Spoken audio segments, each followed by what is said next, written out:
How's it going, everybody? Texas Man here. This is going to be my reaction to the Final Shape Showcase. I hope you guys do enjoy. If you guys could, please give this video a thumbs up if you guys do really enjoy it. Subscribe if you guys have not already. Also, do me the biggest favor of all, make sure you guys hit that bell notification button, select all for all notifications so you guys don't miss out on future videos and streams here on the channel. And I hope you guys do enjoy. I will be making a separate video talking about some of the biggest things from this reveal.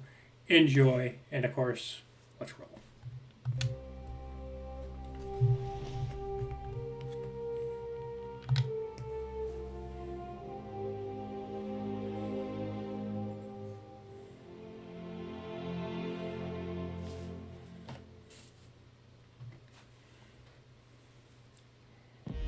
난 어둠 속에서 태어난 끔찍한 것들을 봤어. 매 순간 그 미래가 다가와. Oh my gosh, where are we? And the music. You ready? Dad, are you ready? On your deal. 여기서 시작된 건 내 미래가 아니야. 너의 미래지. Okay, why is this in Russian?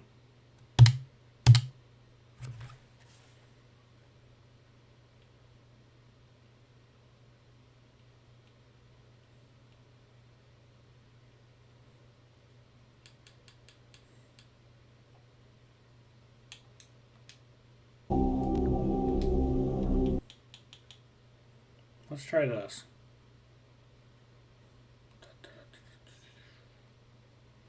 Uh-oh. Went way too far. I apologize. Slight spoilers possible. No, we did this. Might fall. Funny how the showcase somehow just spends more than half of its runtime reviewing past events. Okay, let's try that. There we go. That's English. Music. You ready? Dad, are you ready? On your deal. All ends are beginnings. Battle stations. All right, game over. Credits. My God.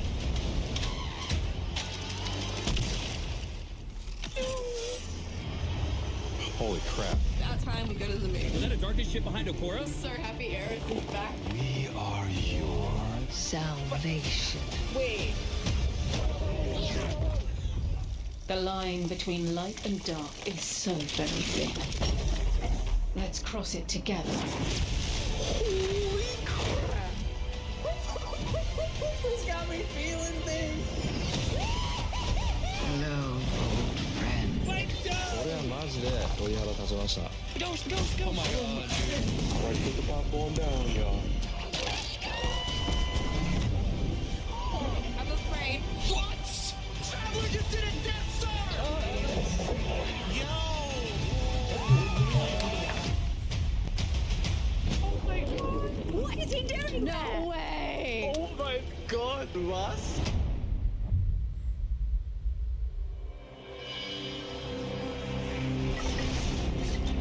All right, let's see what they can give us.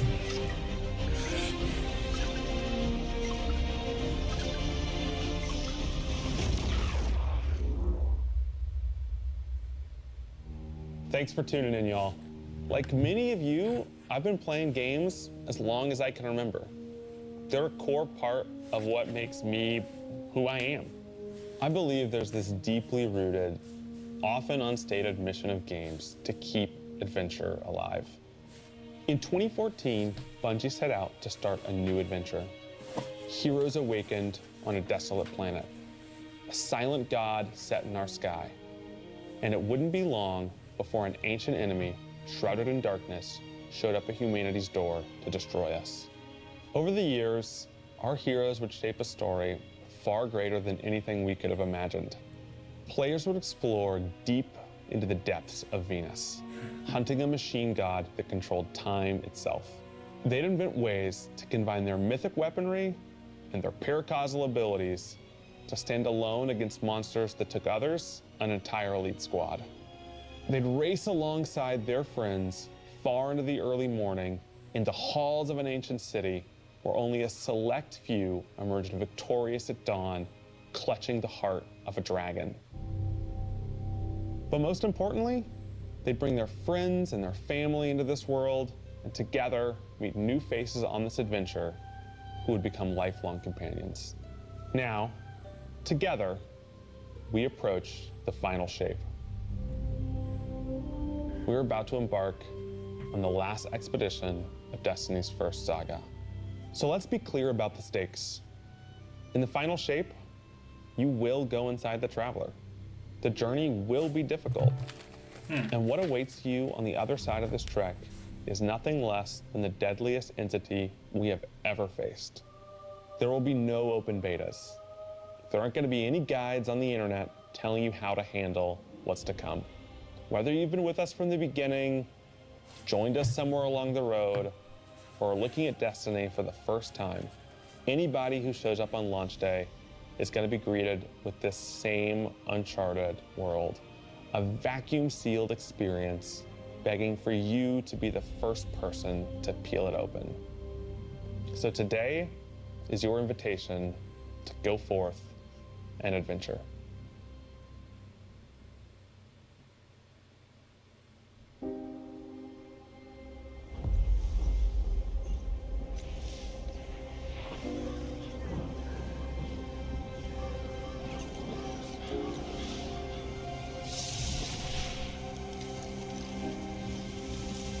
After all these years,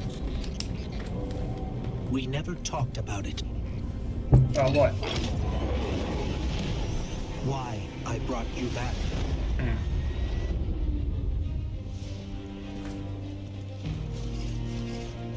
Why you were chosen.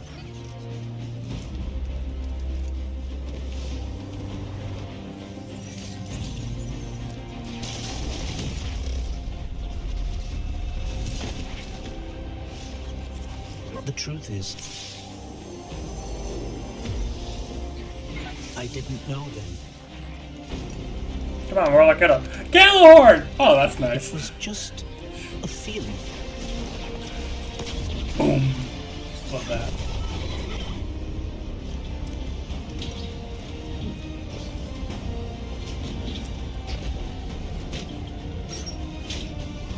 But I know now.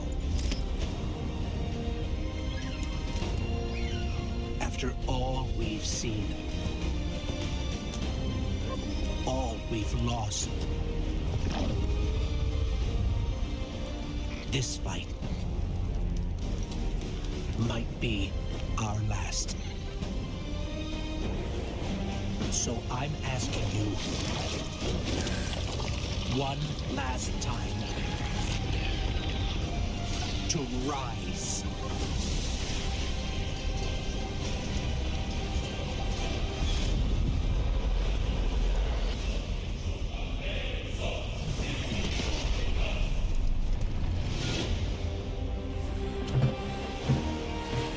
February 27! Woo! Become legend. I hope so.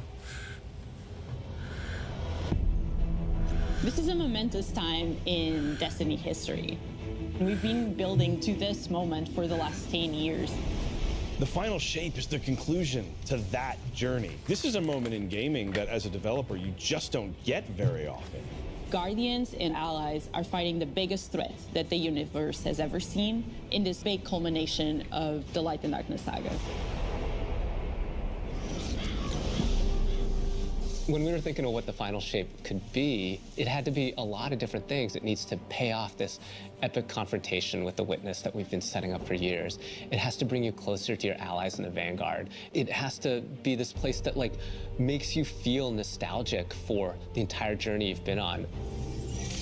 When we were resurrected by Ghost at the very beginning of this story, we didn't know why, but it was for this.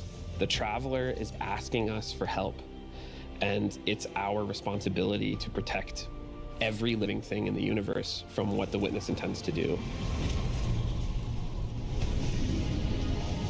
When we first start the final shape, we are finally able to go through the portal that the Witness opened in the Traveler at the end of Lightfall.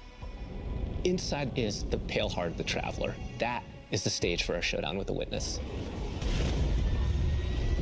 The Witness has the darkness. It has always had a connection to it. The Pale Heart of the Traveler is what it's trying to use to gain connection to the light. So with both, it can enact its final shape. The Witness looks around and sees a lack of purpose, no meaning. It wants to fix all that. So it's trying to put the universe into this frozen perfection where everything's just exactly how it thinks it's supposed to be. That is the final shape. If we're going to defeat the Witness, it's going to take everyone. Failure is not an option. We're gonna need the Vanguard, all of our allies, and all the Guardians to rally together and be brave in the face of Oblivion. In the final shape, we're going to answer questions at the grandest scale. But what I find really interesting is that it's also a very personal journey where we deepen our relationships with these characters that we've known for so long. Zavala, Ikora, our Ghost, get to reconnect with Cayde 6. So, like, while there's this great conflict and everything going on around us and stakes of just unimaginable heights, it's still at the end a story told around campfires by a bunch of companions who have been fighting together for hundreds of years.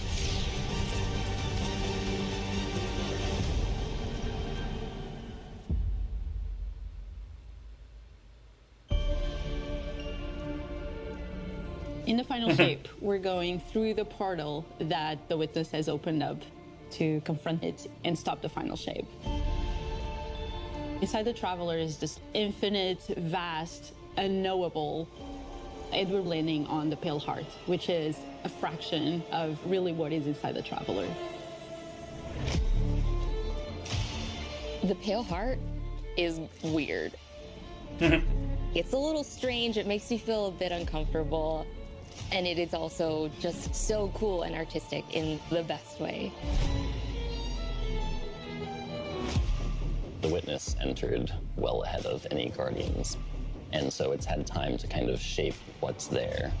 When our Guardian enters, the rest of the Pale Heart starts getting shaped also around what we've experienced.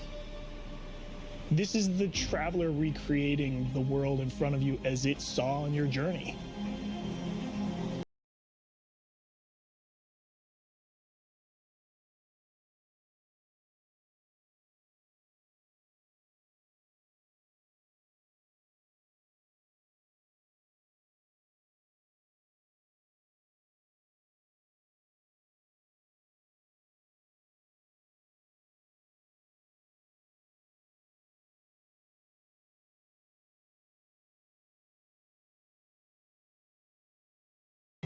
And feel it escalate in danger, in surrealness, because there is this beautiful evolution of the space. They see things that are more and more wrong as they begin to go towards the Witness's monolith. It's kind of this omnipresent, foreboding thing off in the distance. The weirdest things happen as you get closer to the monolith in the form of reshaping. Kind of like deconstructing things and putting them back together just wrong. The sense of scale you get out there, like as you're exploring these spaces and you're jumping on these reshaped cuboids of Earth, you feel tiny as a Guardian. You feel alone. You feel like you are not the force to be reckoned with that you have been. You're not the God Slayer right now. You're just this little person jumping from these massive pieces to massive pieces.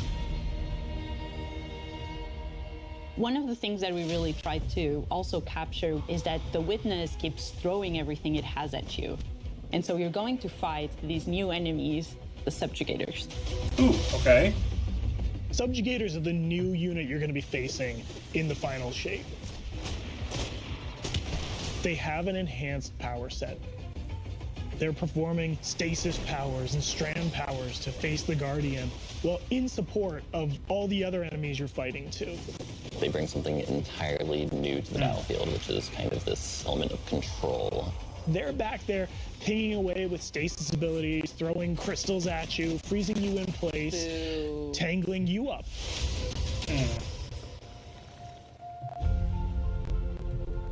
We're focusing you on the campaign and only the campaign. It's the most important thing in the universe at that moment. You have to stop the final shape from happening. And for that, we do need the help with our allies. And so we're going to make sure that the core Vanguard team gets back together. Zavala and Ikora and Cade.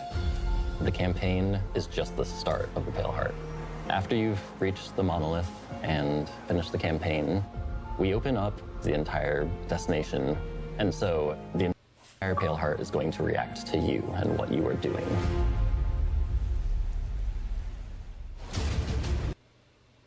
Campaign in the final shape doesn't really end with the final mission. The raids are where you defeat like the big bosses. So it's only natural that when you are going to confront the witness, you're going to do that in the raid.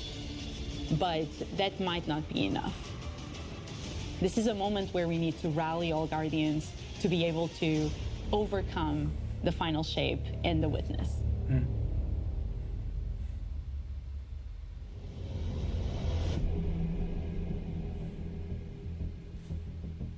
In the final shape, we are inside the Traveler, very close to this energy. This allows us to have new supers, Arc, Solar, Void. We want to create something that turns you into an offensive powerhouse, but also can benefit your allies in a support capacity. There is this thread of team play and like working with your friends to overcome the odds.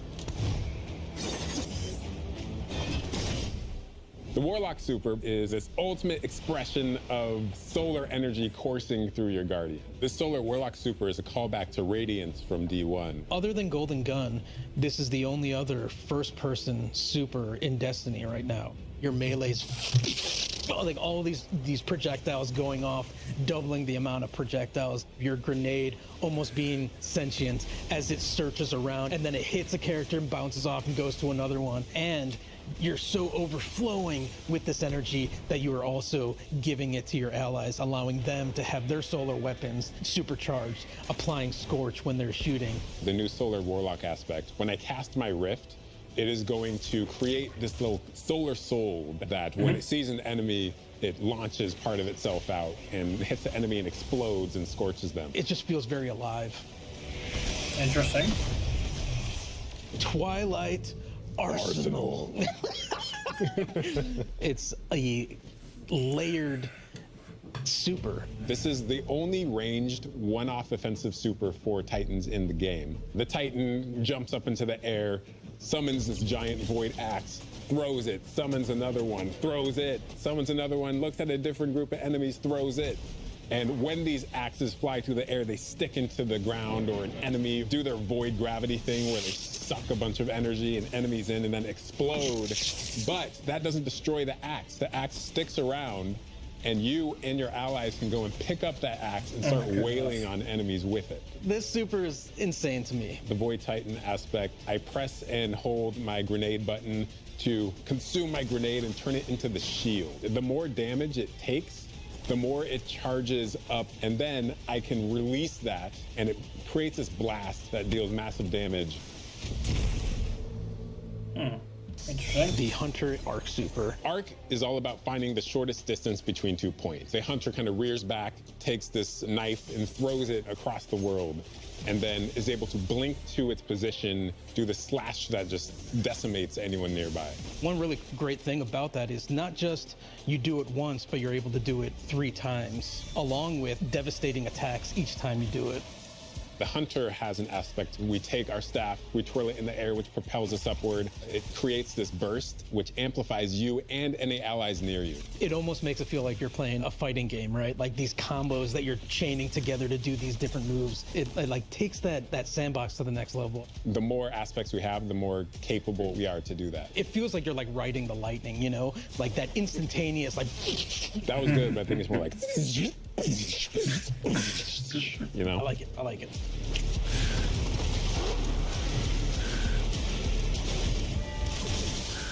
Weapons team has been working on all sorts of goodness. We've got exotics, we've got legendaries, we've got perks. We're always cooking up stuff. We're always playing with stuff that we think is like really interesting or taking inspiration. We have Tessellation, which is this exotic pyramid fusion rifle. It has the really intriguing property of adapting your Guardian's current damage type. This will be the first time that you can run a weapon that can adapt to be strand or stasis in the energy slot. So you'll be able to run an entirely strand or entirely stasis loadout. Tessellation has the additional property that you can special reload to reshape your grenade and suck it into the weapon, and then fire out a super destructive single projectile. It's a really special weapon. What's the one specific exotic that I can make that's like really zany that you would like right now? What if Golden Gun was a sniper rifle? What if you could harness the might of the Traveler? You know, we had a moment where we saw that Traveler beam cutscene. I know people on Weapons went, I kind of want that. You're like, that is incredibly dope. So we've got this opportunity to bring back these iconic Destiny 1 weapons, but really turn it into something that feels unique in Destiny 2. We have to bring Khvostav into the fold. The Red Death exotic pulse rifle. And Dragon's Breath. Burn the world, burn it all. In the final shape, we have new weapon subfamilies coming, broadening what existing weapons can be. Really, like, bordering on exotic functionality. So, for example, we've got a rocket pistol sidearm subfamily. We always liked the special ammo sidearms. This fires tiny, slow-moving rockets. They hit very hard, do a bit of AoE damage. They have a mixture of regular weapon and rocket launcher stats. We're also doing a new support weapon subfamily. The support frame auto rifle is a type of legendary auto rifle. It'll let you switch seamlessly from firing at enemies to healing your allies. I'm really excited to bring it to dungeons and keep my team alive, honestly.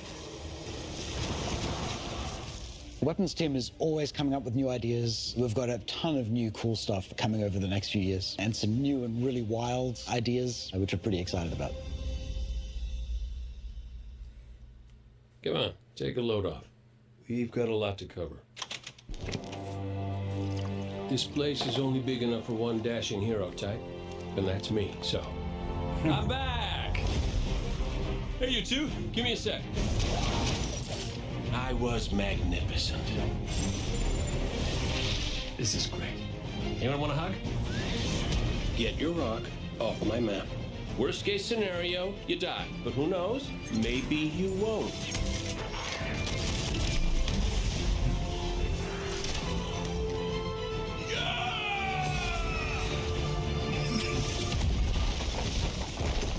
Well, better get back to it.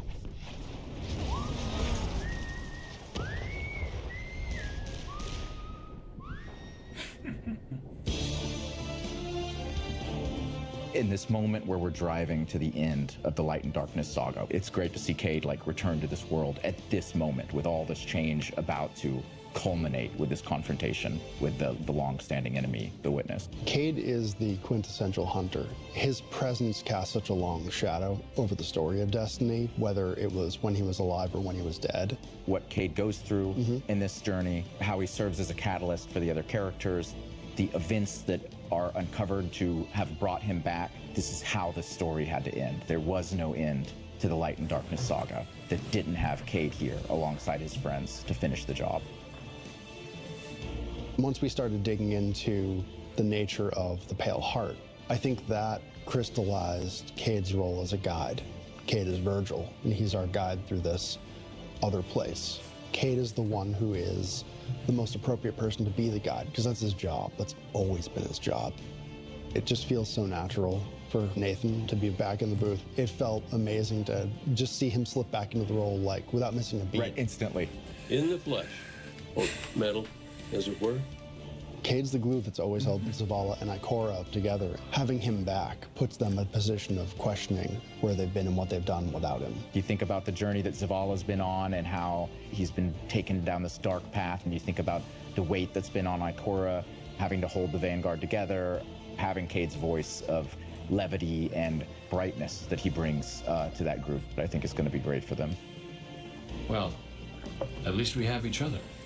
We want people to take away that sense of reunion and that idea of like the gang being back together for this moment. I'm here now. Wherever the hell here is.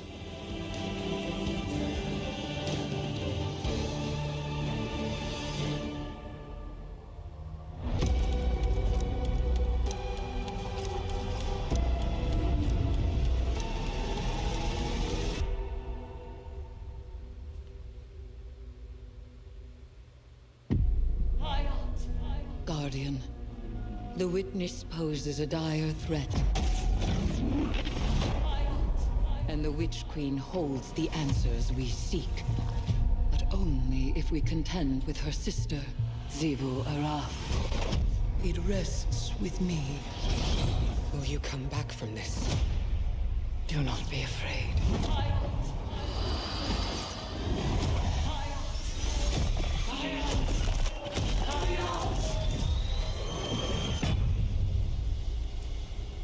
Bring me your tithes. You now wield Hive magic and have entwined it with your light. Assault the Spire Guardian and open the way to our tithes.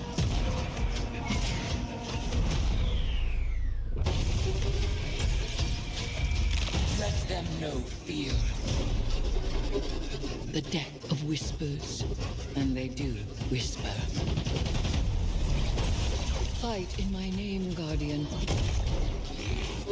Every opponent you defeat strengthens me.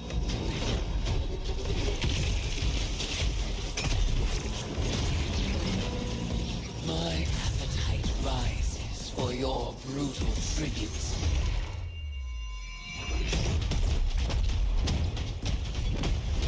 Let us show her what it is to be Hive. You have sounded the horn of battle! You are deserving of the greatest death I can bestow.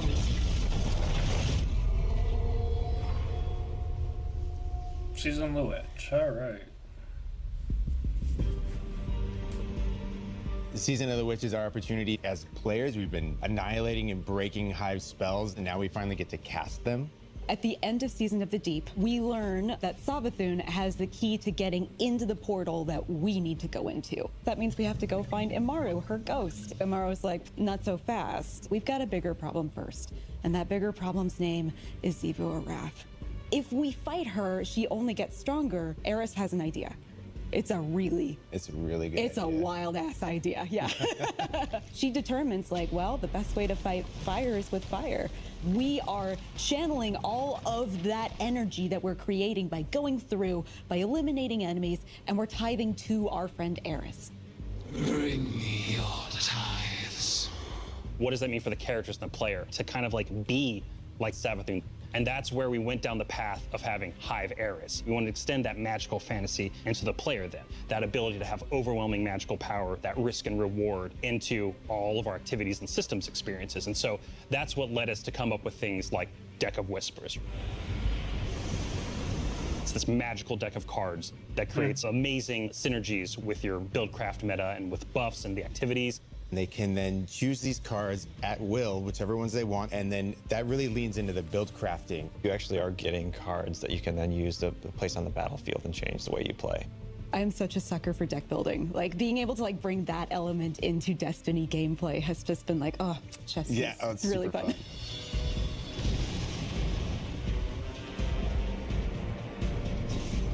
So we've got two brand new seasonal activities coming with Season of the Witch. We've got Altars of Summoning and Savathun's Spire. Savathun's Spire is our new 3-player offensive. You're doing a lot more with the Lucent Hive magic, but it's got a high amount of combatant density. It's got additional random encounters that you can come across. The Witch's Spire itself, Savathun's Spire, was like her reliquary for all these different magical experiments as she was learning the light. You're there in order to learn as much as you can in order to become a master spellcaster, right? To become like Savathun. The Altar of Summonings activity is really exciting because you can spend like 20 minutes in it or you can spend 2 hours in it. It's a 3-player experience that you can hop in and hop out of. As you're going through this activity, you're filling the tithing bucket. As that tithing bucket is filled up, you'll get progressively more rewards. And then finally at the end, it'll cash out and you'll get a whole mess of rewards. We really wanted to make sure that there was a home for any exotic mission content coming in seasons after the year has passed. And so we developed what we're calling the Exotic Mission Rotator. Right away, we're getting Presage, Vox Obscura, and Operation Seraph Shield. This is some of the most fun content the team has making. It's some of the content the fans and players of Destiny love the most. The most exciting thing, outside of just the missions themselves, is that every time we put a mission inside of that rotator, the exotic that comes alongside of it will become craftable. Nice. That's good. Very, very good. With Season of the Witch, we have a brand new Vex lo-fi PvP map coming. It's really exciting. It's got a bunch of really tight gameplay experiences. We wanted to make sure that we focus the combat a little bit more. With the new Vex network map, we really wanted to make sure we hit is like, hey, you're shoulder to shoulder more often. There's not as much deep sight lines that you're interacting with. And a lot of the flow of the map is actually built around this like kind of central pillar of the Vex network that you're orienting around. And there's also some modes coming too, right? We've got a new PvP game mode coming that's all about relics. It's about multiple relics, so it's not just one like the Scorch game mode from the past. So we've got the shield coming from Vault of Glass. We've got the spear back from Season of the Risen. And we got the scythe from Season of the Haunted. Yeah, so you're going to be reaping Guardians with that thing. It's a lot more tactical gameplay. It's all about running around the map, claiming these relic dispensers, and then grabbing them in order to push for victory. I will take what I need. The words in my throat are the weapon in my fist. We were feeling pretty Hy-Vee this season, obviously. There's something in the air. And so when thinking about like, what's a good raid reprisal that would really suit this very Hy-Vee season, there's only one answer.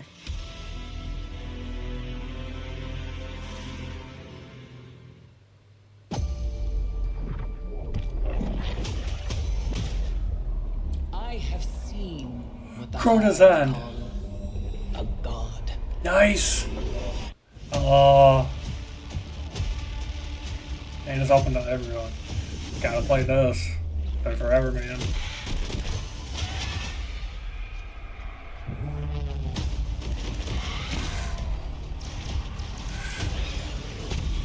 Good times. Only a true weapon of the light can stop his wrath.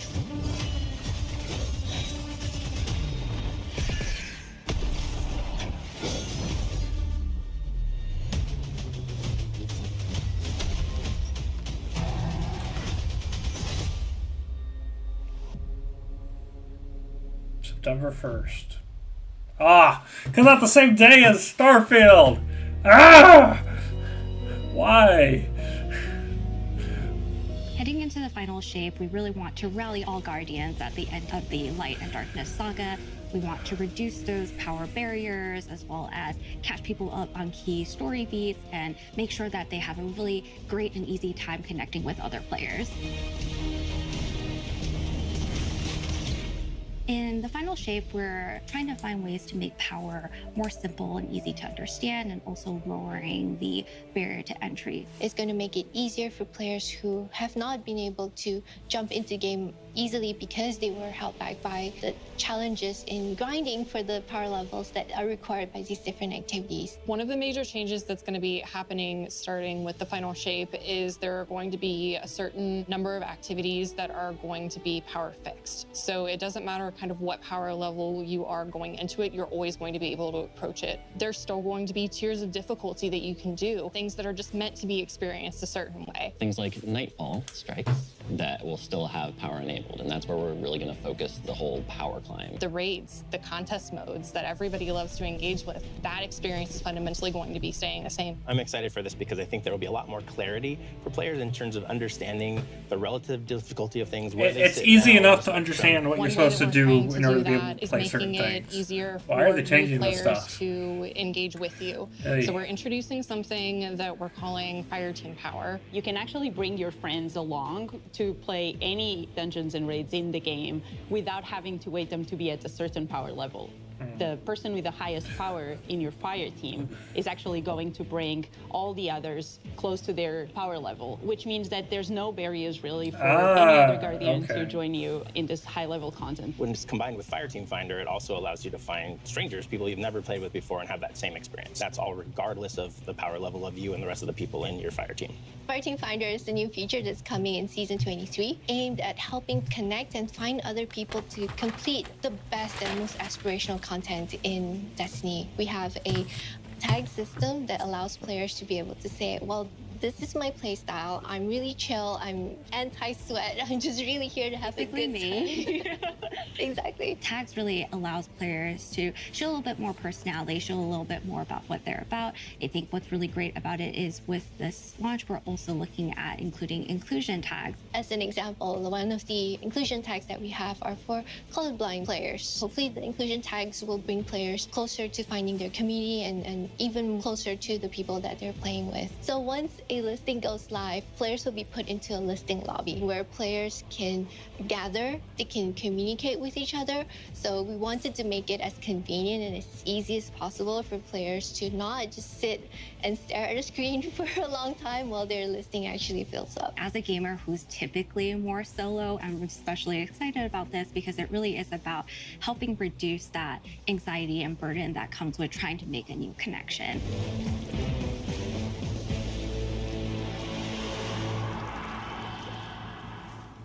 The feature coming out today that I'm incredibly excited about is Timeline Reflections. Essentially what we have done is we've went back to previous expansions and pulled out missions that we felt really represent key narrative beats within our story. We are going to have a mission for Forsaken, mission for Beyond Light, as well as a mission for Witch Queen. Thanks for the memories, Guardian.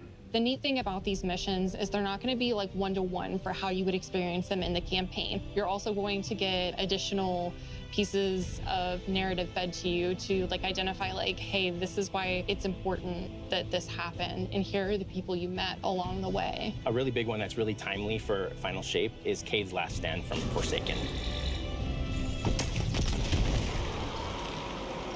This is a moment that a lot of players, new and old, are going to come back to Destiny. I think this is just the right time to introduce features that are going to allow those players to jump right in and find people to play with and enjoy this content regardless of their power level.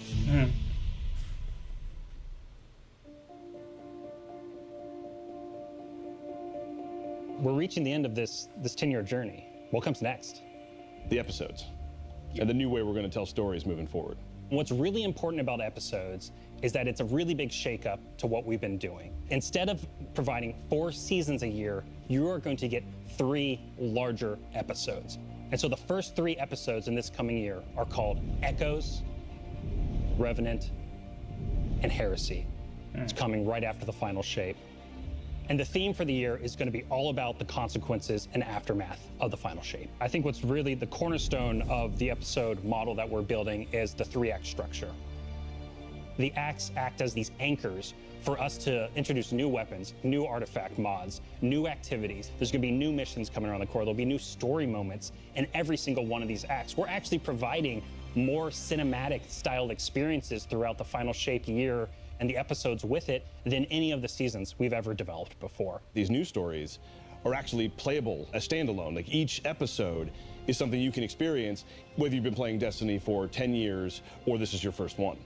You're going to be able to basically enjoy them in any order you want to. I think the opportunity with this big epic moment is that we get to innovate the game. We get to move the game forward. It's all about change frequently. It's all about deeper story moments. It's all about more weapons, more loot, more often. And it really provides the team with a platform to go much deeper into the themes and fantasies and story of any individual episode as compared to the seasons you know of today. I'm so excited to see what the narrative team can do with this kind of new platform of storytelling. Episodes provides this awesome foundation for the future of Destiny. We're moving into the next stage of Destiny 2.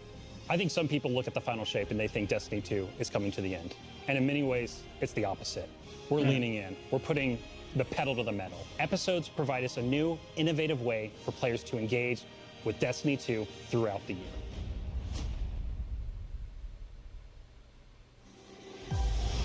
What makes a Guardian a Guardian?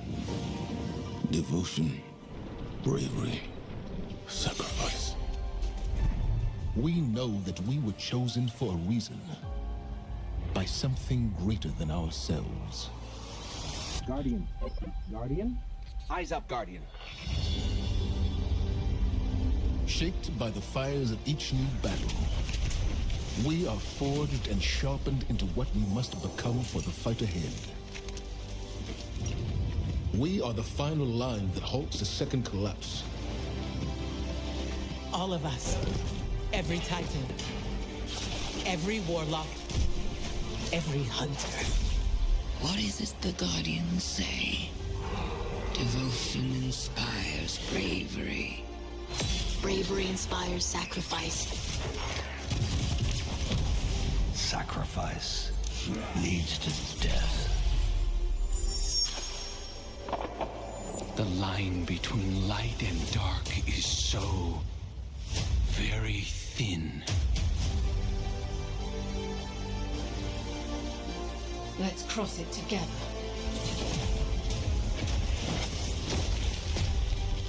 There are things out in the dark that only the dark can overcome. Trust me. You've heard the stories of the Traveler's sacrifice, of darkness descending upon humanity.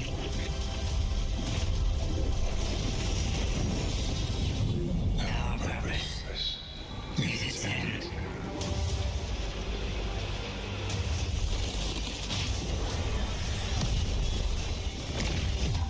This time, there is no escape.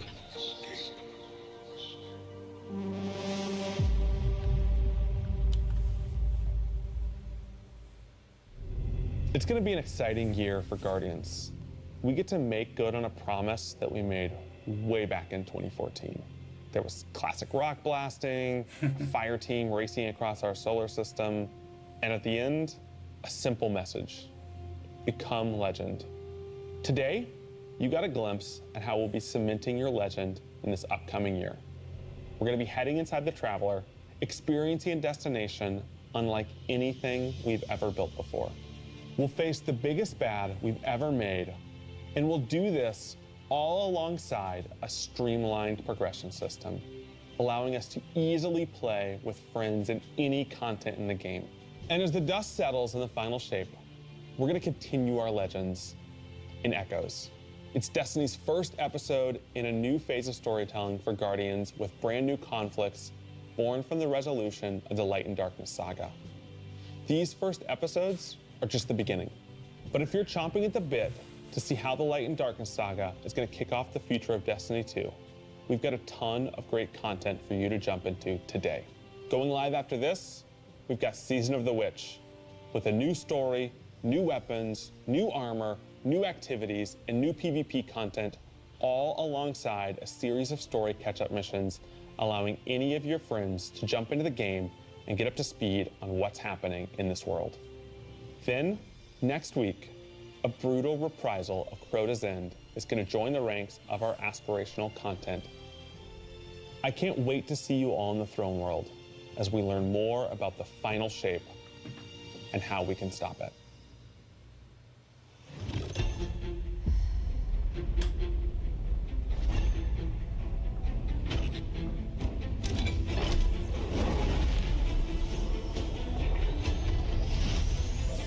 Curious if the Crota's End raid is going to actually have like new story beats. Bring me your tithes.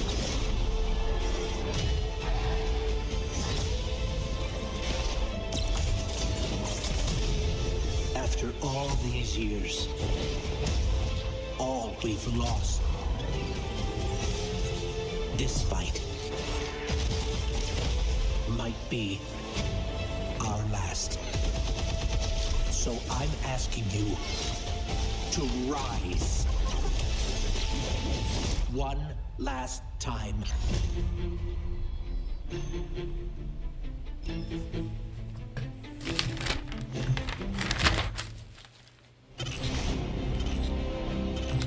All right, well, that was exciting. I'm excited, guys. Very excited. Let me know how hyped you guys are for the Destiny 2 The Final Shape DLC in the comment section down below. Thank you guys so much for watching. Have a great day. And I'll see you guys all in the next video. Bye, guys.